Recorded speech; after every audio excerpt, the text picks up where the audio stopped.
Well, welcome back Pretty good. everyone. And now we move on to the next fireside chat on creating a cinematic experience on OTT. A creator's purview on the role of screen between Mr. Ajit Andare, COO, Wycom 18 Studios, and Stuti Ghosh, film critic, radio presenter, and talk show host. We welcome you all. We welcome you both, and over to you, Ms. Ghosh. Thank you. Thank you so much. Thank you for having me. Really looking forward to this conversation with the one and only Ajit Andhare, CEO of Viacom 18. I think, Ajit, you have a very unique vantage point to approach this whole world of digital content, given that you helm a filmmaking studio that has come up with some very well known, award winning films to a rather smooth, successful transition to digital content and Tipping Point, which is your digital content brand. Now, right before we went live, you said an interesting thing. You said, I look forward to Content Hub because unlike other things, this one, talks about content and not just the business aspect of things. How has the last year and a half been for you? The one word that we hear day in and day out, we've been hearing for a couple of years, but more so in the pandemic times, is content. Consuming content on various screens, content which is medium agnostic. How has it been for you?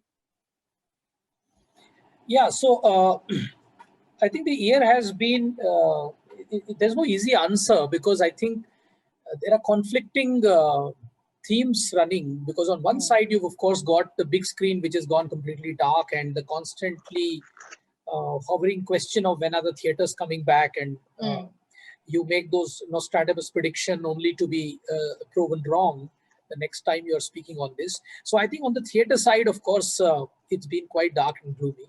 But I say conflicting and contrasting because on the other side, which is OTT, things have never been more exciting. Yeah. Simply because of the opportunity available in terms of the range of storytelling that you can do, and the fact that you do have an outlet. Imagine if you were only confined to one particular channel to exhibit your product, and that channel has gone cold or dark. And if you define yourself as essentially only a filmmaker for theatrical, then you're virtually not having any business, which is today the situation for our exhibition colleagues. So fortunately, we at the studios, Viacom 18 Studios and Tipping Point, have always seen ourselves as content makers, storytellers. And you're right, that those words have almost become so cliched that you feel a little sense of overuse even when you say yourself, I'm yet to come up with a new one. But I think the point being that if you look at yourself as someone whose product is a story, and then you won't really get trapped in a screen, and then you will essentially say that, okay, if I've got to tell my story, how can I tell it in a different medium? And fortunately for us, that transition really helped us because much before COVID arrived, we had already set up Tipping Point, and it's been a journey in development and making for a long time. And we happen to be sort of well poised in that sense to tackle this period when our film sort of went completely quiet on the big screen. We were able to ramp up a whole lot of work on the digital side and come up with a lot of output, which has come about on some of the platforms. So yeah, mixed ones, but could have been a lot worse. And thank God for Tipping Point and for sort of doing it at the right time. That we are relevant, we are here, and we are thriving. Absolutely. Thank God for Tipping Point and all other, content creating platforms, because we're dependent on that. I remember when the lockdown happened and life for all of us, as we knew it, changed. As someone who reviews films and who was used to watching one or two films in the theater every week, I thought there would be nothing. The film halls are shut, and what will we do? Probably one odd series on Netflix or Amazon. But there's been a tsunami of content. It is now tough to keep track because you have one new series or film or show on each platform. That's the amount of content again, that and therefore to be clutter breaking and to ensure that you grab attention becomes all the more important. Now, you, like you said, you guys at Tipping Point especially, shows like Jamtara, happened before the pandemic. You know, we saw them. We knew that digital content is the future, but I think none of us really expected it to become this big this soon. And sadly, it's pandemic. You know, to thank for that.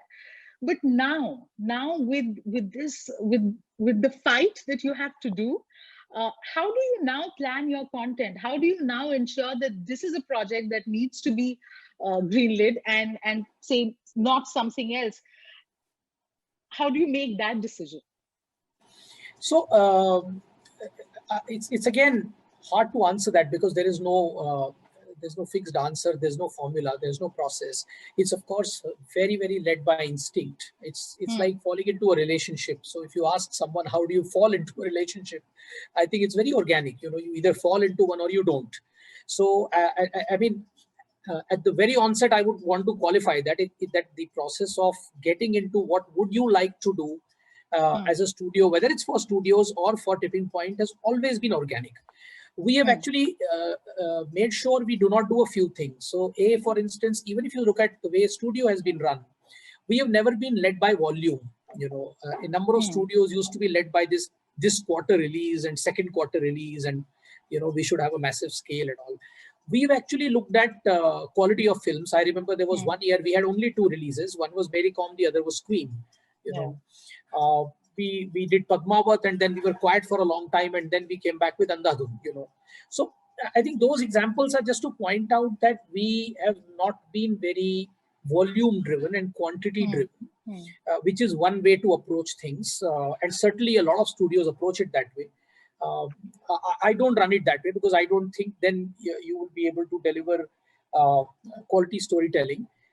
We approach it the other way around. I think it's about the content which rises to the top. So scripts that excite us, story ideas that capture our attention, then we stay with them for many years, you know, and then it goes through many changes, you know. So for instance, even if you take an exciting idea, for that idea to develop into a full-fledged series or into a film, it takes a very long development time.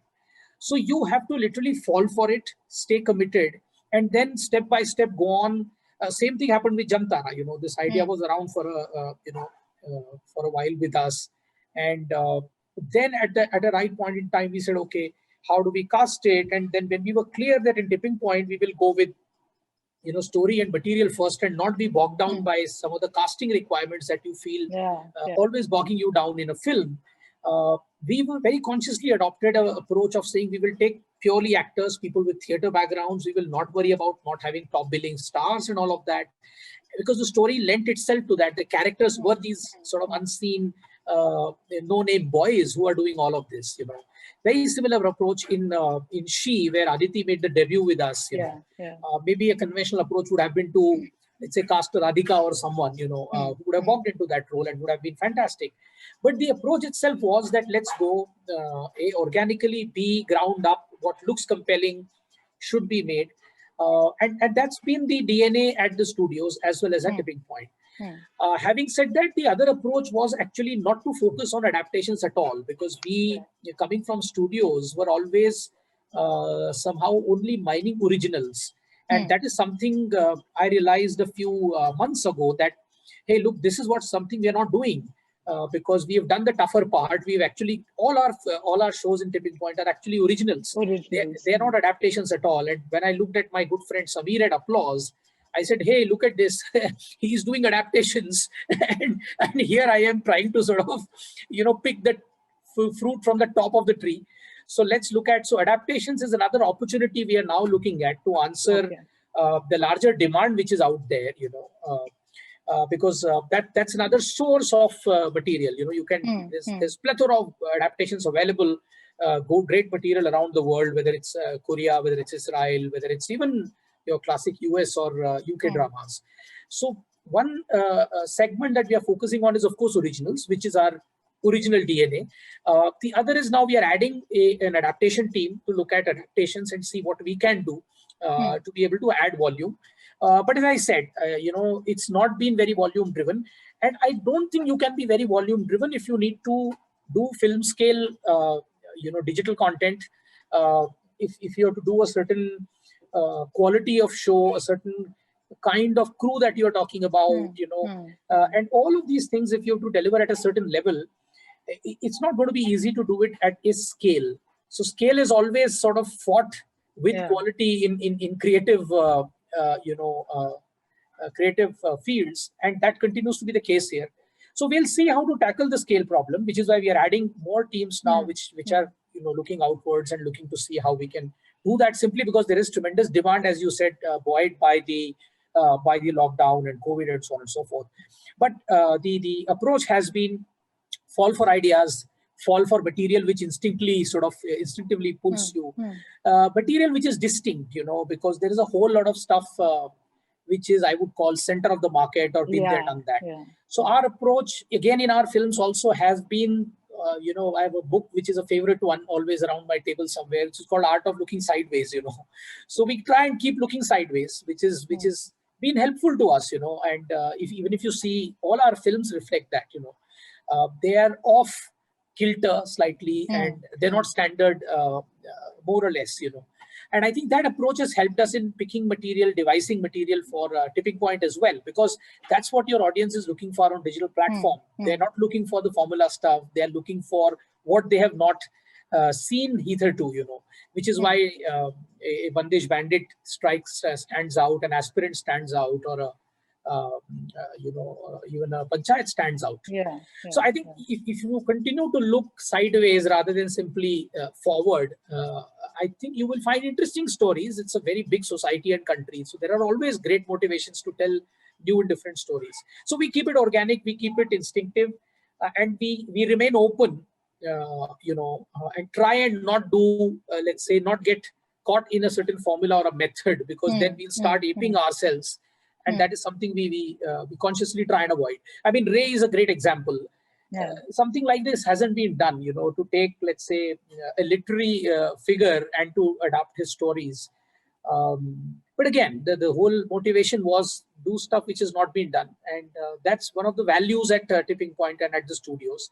I think that has helped us sort of come to wherever we are right now. Right. Lots of interesting points here, but I think I got my segue for my next question.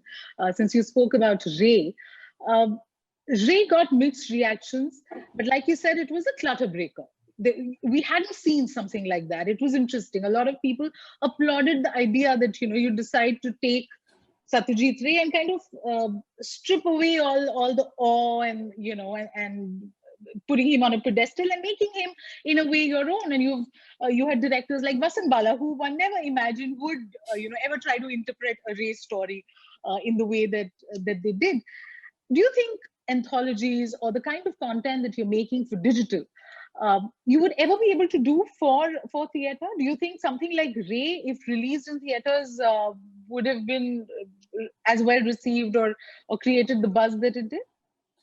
Why imagine? We have already done this. In year 2013, there is a film that was called Bombay Talkies. This came before Bhag Milkha Bhag. It was an anthology series, a film, consisting of 4 stories of Anurag, Karan, Dibakar, and Zoya. That was a Viacom 18 Studios film, hugely experimental. We knew we would, not go anywhere with this, but we still did it. So we've done it way back in, we're talking 2021. That's like really long ago, 7, 8 years ago. So we've done that.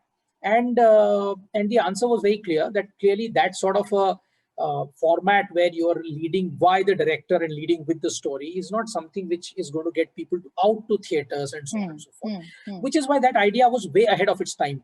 By the way, that idea is what eventually became what you saw on Netflix, Love Stories. Because Ashi had produced that with us, and then she went and did an anthology with Netflix. So that's precisely the idea. But that idea on digital makes a whole lot of sense, because you don't have the problem of distribution and getting people down to the theaters. So I think theaters have their own role, and I think you should use theaters sensibly. The kind of products that make sense in theaters is what you sort of put them out. And with the distribution issue virtually gone and everything available for different experimental, eclectic content, the choicest medium, of course, becomes digital. And in fact, you would ask the question, why would you try and do it at theater? Because theaters the whole attempt of taking something to theater comes with a lot of runway of costs, you know, and we got to recover those. And Bombay Talkies is a great example, you know. Not even the marketing, you know, expenses would be recovered in such an experiment. So yeah, so therefore, I think an anthology belongs in digital. Even in digital, it has its own challenges because unlike a normal series, it does not have appointment viewing, people binging it across, you know, because it's a discontinuous story. So it's just another format of innovation, which will work in certain cases, and we will have certain structural challenges also with it. So I think that's the way I would view it. You know, you, of course, you create content. You ensure that we don't get bored when we are home and there's enough for us to binge on. With the kind of stuff that you have been binging on past year, what has been your learning? What are the things that you know, now have given you a different perspective? Say if we had this conversation pre-corona and pre-pandemic.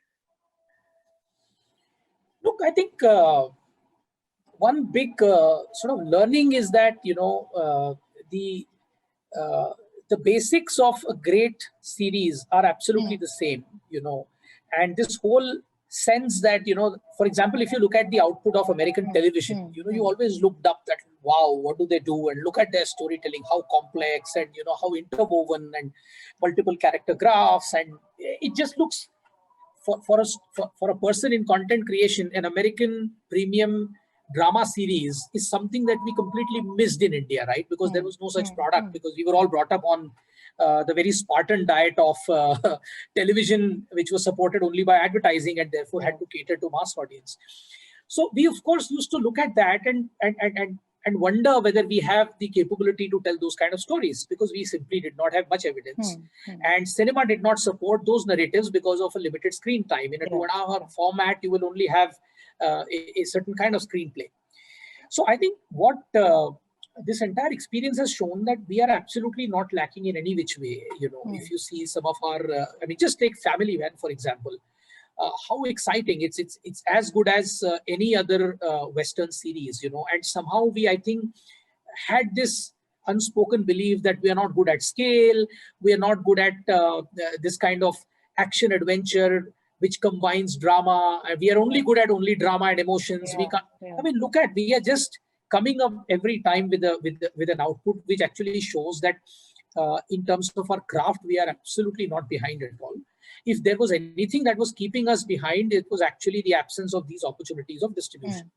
So I think that's so it's a great relief, and it's a great underscoring of fundamentals, that as long as you are able to build dense stories, as long as you are able to have you know, all characters having you know, suitable graphs, and all of this coming together in a proper structure, you are as good as anyone out there. I think we've shown this in a certain segment of a crime drama, for instance. I mean, look at an Asur, for instance, another favorite of mine. Captivating content, you know, so I think the intensity, the engagement that we are able to produce today is as good as anywhere in the world. I think what we need to still do is we still are lacking in some of the scale. For example, we've not seen the big output like a Game of Thrones or you know, what have you, Ottoman, or if you look at you know, Outlander or Vikings. I think those pieces are missing from our series output, and that's an exciting area for me because there are so many stories to be told, and Indian sort of you know, OTT ecosystem is yet to wake up. You've just seen the teaser or trailer put out by Hotstar of the Empire, which is based on the Rutherford series of Mughals. I think that gives you a glimpse into what is possible. And I think to me, that's really the next level, that we don't need to say that Bahubali belongs only in theaters and spectacle only belongs in theaters. Actually, spectacle is viewed. Nobody saw Game of Thrones on a large screen. People always say, oh, spectacle belongs in a large theater. But who saw Game of Thrones in a large screen? People saw it on their TVs or even their you know, small mobile phone. So I think yes, of course, theater is most suited for spectacle, but spectacle combined with dense storytelling is really the holy grail of what gets you the best out in OTT. And we have not climbed that step as yet. Some of the next output, whether it does that, remains to be seen. But I'm very excited about some of those opportunities, and and I want to do that on the series space. We've done this, of course, in films. You know, Prithviraj is happening. We did Padmavat. Bahubali is there. South has always done, you know, big scale stuff. Telugu cinema has that grammar of combining, you know, scale story with an intense sort of drama and all of that. But I think series is a wide space, and I foresee a lot of that will come, which is again a clear learning that this segment is out there and open, and you will see more happening here. Right. You know, some great examples there. And like you said, when you're talking about films, theater, the whole experience, of course, the question of scale and cost and a lot of other factors that have to be taken into account. And on OTT, some of the great shows that we're all consuming, it's amazing how you sometimes don't need them to be headlined by a big star, how the content, the writing really is the hero of that show. And you know, but in all of this, now with all talk of censorship, how do you know, where are you on that, especially digital censorship, and does that worry you? Because at one level you can take more risks, you can push the envelope, but with censorship, how do you deal with that? No, is there an option to deal with that? I think that question always assumes that answers the question. You know, so you deal what is given. You know, as a creative person, you don't want any absolutely any boundary, and you would always say that, look, I will be sensible enough to draw my own boundary lines. But you're talking to someone who withstood the entire barrage on Padmavat for a whole of 2 years. You know, so I mean, this is a tough country, and these things will happen. It's a complex society. There'll be multitudes of views, and there'll be multitudes of sort of regimes who will look at how to look at these views. So I think we have to deal with this. I think as makers, as long as you're responsible, you're clear why and what is the intent of what you're doing. I think that's the only conscience you can keep about it, you know. But that doesn't mean that somebody else will not be bothered by it. So there will be issues like this, and it's a real risk we're all living with. But have we not lived with censorship in cinema for a long time? We have. Does TV not deal with the, you know, the S&P guidelines? It does. So I don't think it's suddenly a new sort of ferocious animal which has been unleashed on us. It's been a constraint that we've all storytellers have dealt with, and we will continue to deal with it.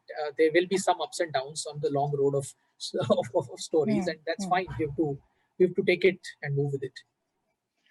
So many questions to ask you, but we'll also have to be, you know, look at the time. I have 10 more minutes. I'm going to make the most of it.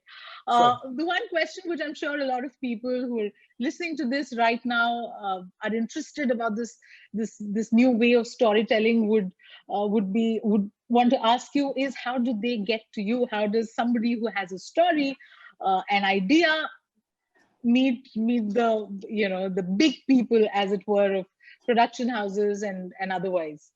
Yeah, so I think, let me first tell you that that itself is not the best approach, because in any content play, whether it's mine, whether it's Samir, or whether it's TVF, no single person is doing everything, you know. And there are always content executives whose job is to man those desks which are looking at incoming material.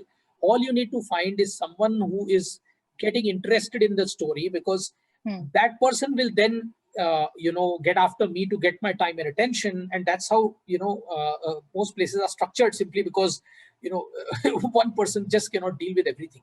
So I think there is this fallacy that only the top dog, you know, if we somehow reach he or she, only that is, no, I think a great story finds its way. You know, we have multiple desks which looks at incoming material, and these are people. But are you also actively trying to get, you know, nurture that kind of talent? Because more content also means newer, fresh talent. Of course, and fresh ideas. Of course. As we are, you know, scaling up, and as we do more in both the segments, we are constantly on the lookout, and it's only gone up now. So we are looking at material all the time. And look, most of our stuff, you know, it happened with people with whom we have never worked before. So, or with whom we have done some. So, for example, Taj Mahal 1989, I had never worked with Pushy, you know, and it was one of our executives, Kanchan, who first got moved by that idea and asked me to attend the narration. And that narration simply sealed it, because it was just so well written. So it's not that complex. I think the executives who are in charge of, looking at material, you should find their attention. And if their job is to look at stuff. They are the ones who are actually running the pageant before the pageant comes to people like me. So I think don't worry about only the top position. There are people who are looking at it, and if your material is good, it is unlikely that a well-intentioned studio executive will not be able to see the point.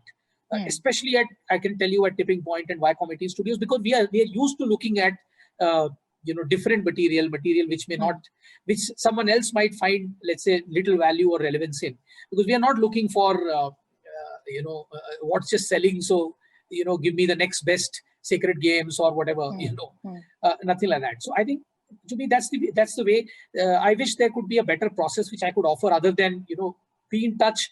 WhatsApps are not very useful because they're very crowded. So it's always good to, even if you do WhatsApp, follow it up with an email, because all organizations still do function somewhere on an email. It also gets easy to pass on to someone else. WhatsApps tend to get lost, and there are so many people approaching, so there's no way one can control it. But I think if there is quality in the story, and you find a content executive looking at it, it will find an audience sooner or later. Yeah, you spoke about how you'd been making original content that you would then license out to various platforms. How did that work as a business model for you? How successful was that? And so I think, see, for content makers, that's the only model, because for years the Indian content industry, was essentially like a carpenter who is called home to put a few nails in the wood, and it's the broadcast ecosystem which has constantly kept it like that, because they didn't have the funds, and they were run by advertising driven market.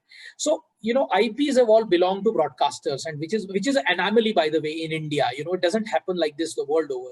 Content makers have an ecosystem of their own in every country. In fact, in UK, even content makers don't have. It's absolute the individual creator who actually carries the IP. So we are in slightly sort of we are slightly behind on the curve. But I think it's people like, let's say, TVF or Applause or myself at Tipping Point who are investing in content, and we are not simply going around pitching scripts, because that way every person is a producer. Anyone can walk in and say that here is a script and so on and so forth. No, I think, to me, if you're a producer, then you're taking some risk. You are investing, which is what we are doing. We are investing behind good content, and we are already giving it a certain amount of scale. Even Ray, when we took it to Netflix, our first episode was already done, fully shot, ready. So was the case with in fact, multiple episodes were done on Jamtara and the other series. So I think this is the only model, I think, which will work with people who are looking at content itself as a business model, and it's a good thing. And I think if more investment comes into this, that will allow more budgets to come to better stories, bigger stories, and that will then, of course, get the attention of platforms, and you can then, by licensing, you can also have multiple runs for that particular output. So it's not that once you've made, any guy who makes a series on TV, he makes it and then उसकी विदाई हो जाती है हमेशा के लिए. That content is gone to the universe, to the broadcaster. This is not the case in licensing. It reverts to you. So I think, to me, this is the only business model which has worked the world over. And as a platform, their interest is in exploiting it. They're actually running it for viewers coming on and TRPs. And as long as they focus on that, I think it's a win-win situation. It will only improve the quality of content in the country, which is already happening. So apart from making quality content, of course, the focus is also on making money, right? The business aspect of it. And we're hoping the theaters will open. As someone who loves to watch films in a theater, you sink into the chair and watch it on the big screen. Nothing really comes close to that experience. Oh, yes. There was a time when we'd say digital content is about convenience, and slowly that's changing. People are now talking about giving it a different kind of experience. Like you said, spectacle can be even on the small screen. Now, going forward, when the theaters open, do you think both will have a level playing field, or how do you see the future now? I know it's very tough. We don't know. There's a lot of uncertainty still. But given your years of experience, where do you think, which direction are we headed towards? I think, actually, it's an easy answer because it applies to not just video content, but any category. Most likely, most usually what we do is we frame it and say whether this will happen or that will happen, and the answer usually is both will happen, because the fact is that see, let's ask the question, the basic: does theater have a value? And I think any evidence of recent box office release, around the world, whether it's Quiet Place that came from us in Paramount, or few of the other Warner releases, people are absolutely, loving to go out to theaters. So theaters are an out-of-home experience, and out-of-home experience is what everybody wants, whether it's about eating, whether it's about traveling, or whether it's about consuming video content. Because you can travel, in your home by, going to the same place on video, but that's just not the same. So I think experience has a value, and that segment which values this experience and is willing to pay that money for the experience will continue to come to theaters. At the same time, the value of OTT or the mobile screens is really convenience and ease of distribution, and therefore your ability to consume, the drive consumption. Because how many films, even a core film consumer, how many films he views in a year? Our data shows 7, 8 maybe. And this is really, if a regular Clearly, they're not film critics. they're not film critics at all. I'm talking about viewers, consumers. But the same person will consume a lot more on digital. So I think digital is a great vehicle to drive consumption of video content, and therefore you should use digital for that. And theater is, of course, giving you an experience which is unmatched. So all your experiential products should go to theaters. And even for some of the mid-level films, theaters will continue to offer, because we at times make this mistake of thinking, it's about a certain story or it's about a certain spectacle. Actually, it's about the experience of going out. Films like even Newton, which you would call, 100% OTT, have collected, 18, 20 crore box office in this country. So what does that tell you? And everybody knows this film is going to be available on OTT, but why are people going there? I think there is a lot of value, and that value, in fact, will surge after pandemic. So people will want to go to theaters. There is going to be a lot of pent-up demand for that, and that's going to be good. And of course, OTT is here to stay and grow, because that's where the investments are happening. So I think both of this will continue. The important question is how soon this whole, pandemic situation comes under some measure of control, where we can see this playing out.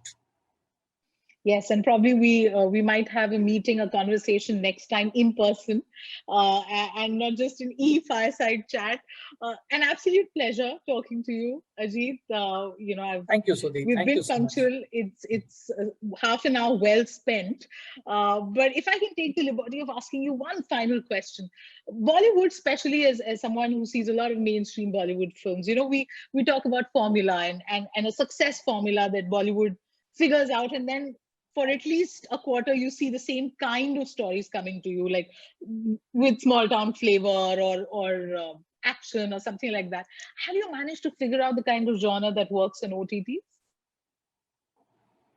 So actually, you don't need to figure as much as you need to figure on Bollywood, because if you I mean the theaters, because if you get it wrong in theaters, your cost of that experiment is so high that you will really fall badly. Or at least it used to be much worse before, of course, digital came in.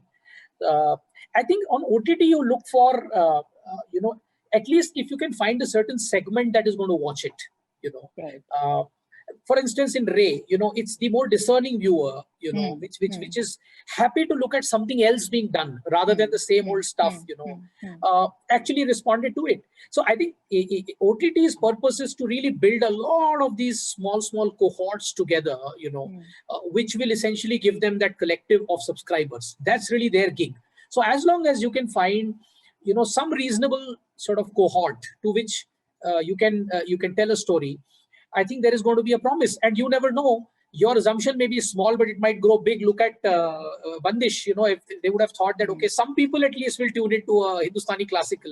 The whole Hindustan tuned out. Tuned into it. So I think the best is to look for, is it relevant for at least certain set of people? Yeah. And young adult is, of course, I mean, the whole country is young adult, right? We are a demographic which is young adult. I don't know why do people spend so many slides, all these marketing guys, on defining demography. It's very simple. It's a young adult country. So simply make for young adults, you know. So I think, yeah, that's where it is. So as long as you can make for cohorts, you can find certain segments, you will have enough universe to support and watch your story. Perfect. Thank you so much. An absolute pleasure. Thank you, everyone. I think we can sign out. Thank you very much, Stuti and Thank Ajit. you. That was brilliantly done, both of you all. Fantastic. Appreciate it. Thanks, Anil. Thank you. Always a Thank you pleasure. so much.